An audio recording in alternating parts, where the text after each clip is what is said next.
সংসারে নতুন কোনো জিনিস আসলেই মনে অনেক শান্তি এবং আনন্দ লাগে। আজকেও আমার সংসারের জন্য নতুন কিছু নিয়ে আসলাম এবং সংসারের টুকিটাকি কিছু কাজ শেয়ার করব এই ভিডিওতে। হ্যালো এভরিওয়ান, আসসালামু আলাইকুম। এই তো গত মাসে এই রোজার ঈদের 4 দিন আগে ফেসবুক থেকে প্রায় লক্ষাধিক টাকা উঠিয়েছিলাম। তখন আমি কিছু গহনা কিনেছিলাম এবং সাথে রুমের জন্য একটা ডাইনিং টেবিল বানাতে দিয়েছিলাম। যদিও ঈদের 10 দিন পরে দেওয়ার কথা ছিল, কিন্তু ওনাদের কারখানায় ঈদের ছুটির কারণে সবকিছু পিছিয়ে গিয়েছে, দেরি হয়েছে।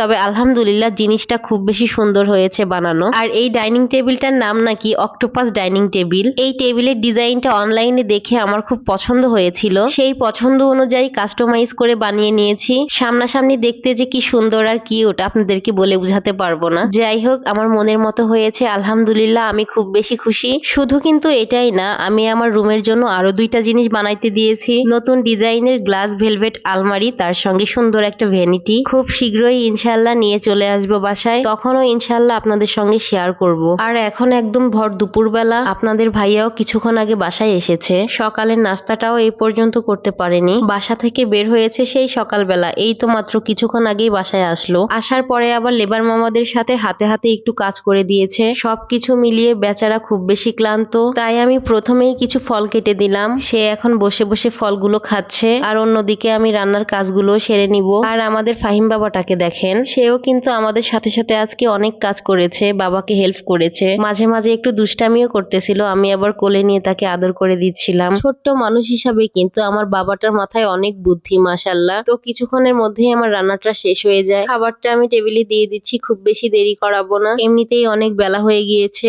আজকে দুপুরে আমি রান্না করেছি আলু, পুঁইশাক এবং রুই মাছ দিয়ে ঝোল। আমাদের ছোট্ট পরিবারের সবাই মিলে একসাথে বসে মজা করে খাবার খাবো। তো আপুরা, আজকে দুপুরে আপনারা কে কি দিয়ে রান্না করেছিলেন যদি ভালো লাগে কমেন্ট করে জানাবেন। ইনশাআল্লাহ নেক্সট ভিডিওতে আবার সবার সঙ্গে কথা হবে। আজকের ভিডিওটা এই পর্যন্তই ছিল। সবাই ভালো থাকবেন, সুস্থ থাকবেন। আল্লাহ হাফেজ।